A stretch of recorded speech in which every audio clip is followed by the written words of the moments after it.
ये देखिए, ये हमारे पास इंजन है और ये अभी इस वक्त सीएनजी पे चल रहा है। ये सीएनजी के इंजेक्टर्स हैं 1 2 3। हेलो एवरीवन एंड वेलकम आज के हमारे इस वीडियो में। आज इस वीडियो में हम बात करेंगे नॉकिंग की और मिसिंग की।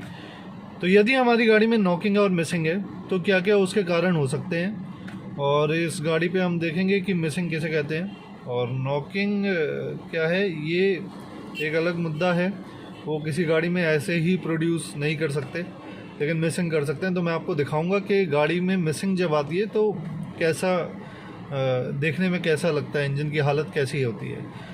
तो नॉकिंग बेसिकली साउंड है टक टक टक। ये टक टक टक की आवाज़ गाड़ी चलाते में आ सकती है, खड़ी गाड़ी पे आ सकती है। गाड़ी को जब हम तीसरे गियर में खींचते हैं cut cut cut cut cut करके, जैसे Hyundai i20 i10 में अक्सर ऐसी दिक्कत रहती है। तो नॉकिंग क्यों आती है ये हम बात करते हैं। पहले डीजल इंजन से रिलेटेड हम बात करेंगे। ज़्यादातर नॉकिंग जो है वो डीजल इंजन में ही आती है। हालांकि नॉकिंग जो टर्म है वो पेट्रोल इंजन के लिए यूज़ किया जाता है, डीजल इंजन के लिए डेटोनेशन यूज़ किया जाता है टेक्निकली, बट उससे कोई फ़र्क नहीं पड़ता क्योंकि फील्ड में जब दिक्कत आती है तो मेन मुद्दा है कि उस आवाज़ को हटाना है, कैसे भी हटाओ। तो नॉकिंग साउंड है जैसे कोई अंदर हथौड़े बजा रहा है टक टक टक टक टक। ये कब आती है? ये तब आती है जब हमारी गाड़ी पे लोड पड़ता है। जब हमारी गाड़ी पे लोड पड़ता है, लोड पड़ने का मतलब क्या है? लोड पड़ने का मतलब ये है कि ड्राइवर साहब ने पैडल जो है दबाया और गाड़ी को आना चाहिए 60 की स्पीड पे। जितना उन्होंने पैडल दबाया उसके हिसाब से 60 की स्पीड पे गाड़ी को चलना चाहिए, पर गाड़ी चल रही है आपकी 45 पे।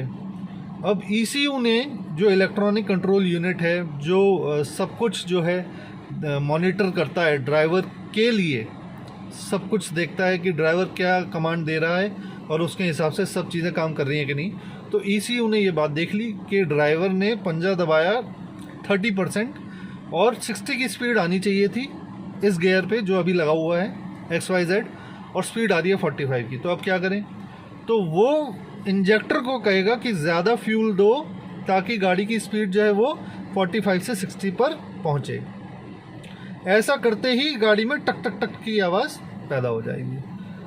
तो ये आवाज़ पैदा क्यों हुई, ये हमको बेसिक रीज़न इसका पता लग गया कि इसलिए आवाज़ भाई पैदा होती है। अब आवाज़ पैदा होने के जो कारण हैं, कारण कई हैं, मैं मेन कारण आपको आज बताने की कोशिश करता हूँ इसमें। कि सबसे पहला रीज़न है कि भाई हो सकता है 90% केसेस में ऐसा होता है कि हमारा इंजेक्टर जो है ख़राब है। तो इंजेक्टर हम रिपेयर कराएंगे, रिपेयर कराया हमने और हमारी गाड़ी सही हो गई। रिपेयर कराने के बाद हमारी गाड़ी हो सकता है सही ना हो। उसके रीज़न है कि हमारा इंजेक्टर में सामान नया डल गया, सामान सब सही है पर उसकी सेटिंग सही नहीं है। तो इस रीज़न से ऐसा हो सकता है। दूसरा रीज़न क्या है कि हमारा इंजेक्टर जो है उस पर जो क्योंकि वो इंजेक्टर इलेक्ट्रॉनिक है तो उसमें एक एक्चुएटर लगा हुआ है जिसे सेंसर कहते हैं हम सब। तो उस पर जो वोल्टेज जा रहे हैं वो वोल्टेजेस का जो वायर है वो कहीं से टूटा हुआ है या पीछे से ECU में ही कमी आ गई। लेकिन यदि ऐसा होता है तो डैशबोर्ड पे जो है क्लियरली एक लाइट जल जाती है येलो कलर की जो वार्निंग दे देती है, उससे हमें पता लग जाता है। तो ये रीज़न भी हट गया। तीसरा है कि वो जो एक्चुएटर है जिसे हम सेंसर कहते हैं इंजेक्टर का, वो ही ख़राब है।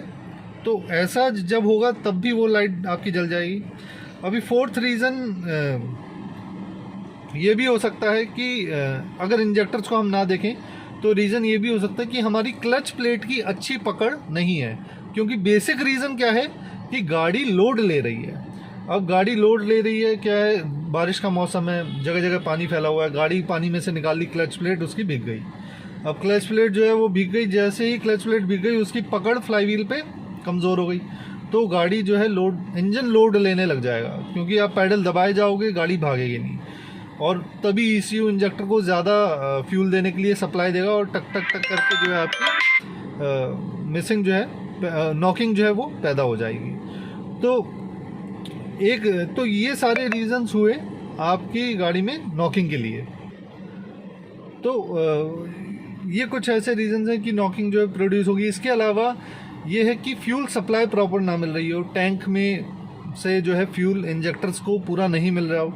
तो भी हमारा इंजन लोड ले जाएगा। जो भी रीज़न है कि हमारा इंजन लोड ले सकता है, वो रीज़न नॉकिंग प्रोड्यूस करने के लिए काफ़ी है। तो अभी जैसे आपने ट्रक्स के लिए सुना होगा कि यार टक टक टक की आवाज़ भी आती है और काला धुआं भी दे रही है, तो उसमें क्या इंजेक्टर ख़राब है, वो ओवर फ्यूल देता है। ओवर फ्यूल देने के लिए उसको कमांड मिलता है ECU से, क्योंकि वो ट्रक जो है खिंचाई नहीं कर रहा है, चल नहीं पा रहा है, तो ओवर फ्यूल उसको देने के लिए कमांड मिलता है। तो ओवर फ्यूल की वजह से ब्लैक स्मोक भी आता है और टक टक टक टक टक ऐसे करके काफ़ी प्रॉब्लम है कि गाड़ी जो है नॉकिंग कर रही है। तो जो भी पॉइंट हो सकता है कि हमारी गाड़ी लोड ले जाए, वो पॉसिबल रीज़न है नॉकिंग के लिए। अब अगर हम हवा की तरफ से चलें, यदि एयर नहीं मिलेगी पूरी, तो भी हमारी गाड़ी जो है नॉकिंग कर सकती है। तो एयर ना मिलना अभी कई बार ऐसा देखा गया, खासकर छोटी गाड़ियों की यहाँ पे बात कर रहे हैं, क्योंकि जैसे वेंटो है या फोक्सवैगन की गाड़ी है या कोई और भी आपकी गाड़ी हो सकती है, यदि एयर नहीं जाएगी, प्रॉपर एयर सप्लाई नहीं मिलेगी, तो भी वो गाड़ी जो है नॉकिंग करेगी, क्योंकि इंजन लोड लेने लग जाएगा। तो जो भी आपके दिमाग में पॉइंट आ सकता है कि इस खराबी की वजह से इंजन लोड लेगा, तो वो नॉकिंग का रीज़न हो सकता है। अब यहाँ पे हम बात करते हैं मिसिंग की। ठीक, मिसिंग में हम देखेंगे क्या क्या रीज़न्स हो सकते हैं इंजन की तरफ से। मिसिंग और नॉकिंग में क्या फ़र्क है? कभी भी यदि हमारा इंजन जो है खड़े में वाइब्रेट कर रहा है, तो उसे हम कहेंगे कि इंजन मिसिंग कर रहा है, इंजन को फ्यूल नहीं मिल रहा है। तो 3 सिलेंडर की गाड़ी है, यदि किसी एक सिलेंडर में फ्यूल नहीं जाएगा, तो इंजन जो है पूरा का पूरा वाइब्रेट करने लग जाएगा। अब इंजन जैसे ही वाइब्रेट करेगा, जैसे ही वाइब्रेट करने लग जाएगा, तो उस वाइब्रेशन को जो है मिसिंग कहा जाता है। तो अब वाइब्रेशन के क्या रीज़न हो सकते हैं, इंजन मिसिंग क्यों कर सकता है? तो पहला इंजेक्टर के कारण, कि इंजेक्टर का सेंसर ख़राब है, एक्चुएटर ख़राब है, या उसको सप्लाई नहीं मिल रही है, या फिर पूरा इंजेक्टर ही ख़राब है कि वो आगे फ्यूल ही नहीं दे रहा, उसकी नोज़ल चोक है, तो भी मिसिंग आपकी आ जाएगी, एक सिलेंडर काम ही नहीं करेगा। अब इंजन की तरफ से इंजन में कंप्रेशन नहीं बन रहा है, तो मिसिंग आएगी। कंप्रेशन किस किस चीज़ से बनता है? पिस्टन रिंग से बनता है, पिस्टन से बनता है। पिस्टन जो है अगर पकड़ कर जाएगा तो भी कंप्रेशन नहीं बन पाएगा ढंग से। हेड के जो वॉल्व्स हैं वो ख़राब हो जाएंगे, हेड का वॉल्व लीक करे आएगा, टूट जाएगा, या कोई और अनहोनी उसके साथ हो जाएगी, तो भी वो मिसिंग करेगा। अब यहाँ पे हम बात कर रहे हैं ये BS4 इलेक्ट्रॉनिक इंजन की, जिसमें टाइमिंग आउट नहीं हो सकती।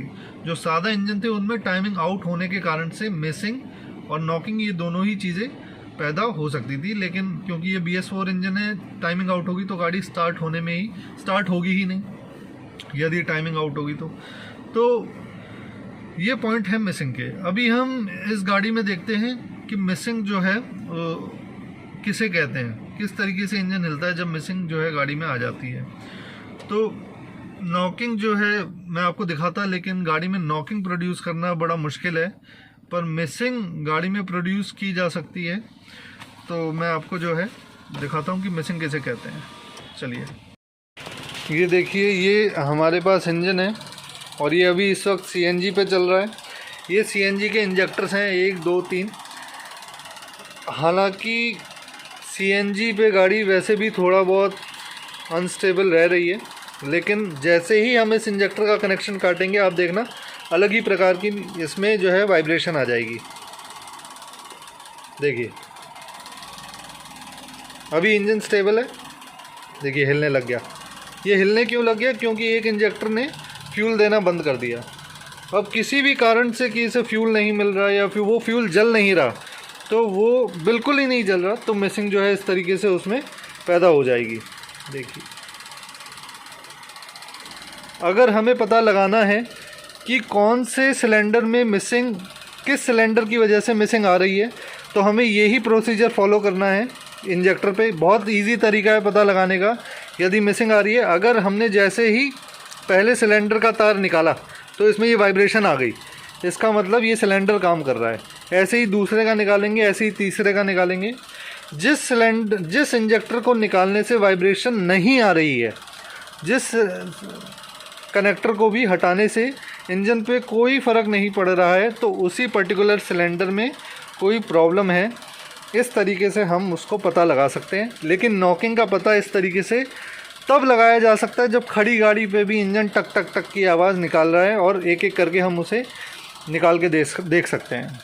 यहाँ पे एक एक्स्ट्रा जानकारी मैं आपको देना चाहता हूँ। यदि डेल्फी के इंजेक्टर्स लगे हैं, ये तो खैर सीएनजी के इंजेक्टर हैं, चाहे वो डीजल के हों या सीएनजी के हों या पेट्रोल के हों, इससे कोई फ़र्क नहीं पड़ता।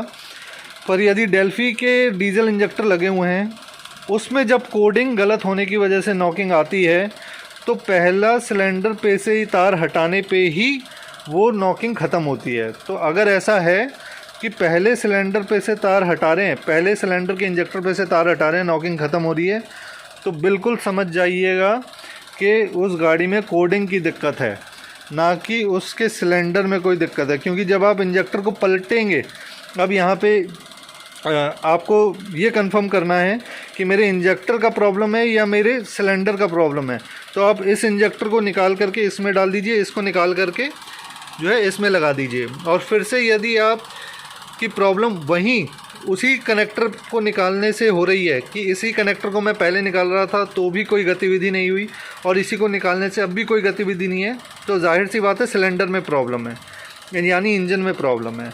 लेकिन अगर डेल्फी के डीजल इंजेक्टर के साथ ऐसा हो रहा है तो समझ जाना कि कोडिंग का इशू है, ना कि इंजन का इशू है। तो आई होप आपको ये वीडियो काफ़ी अच्छा लगा होगा, और यदि कोई प्रॉब्लम है तो आप मेरे को पूछ सकते हैं कमेंट्स के ज़रिए। Thank you.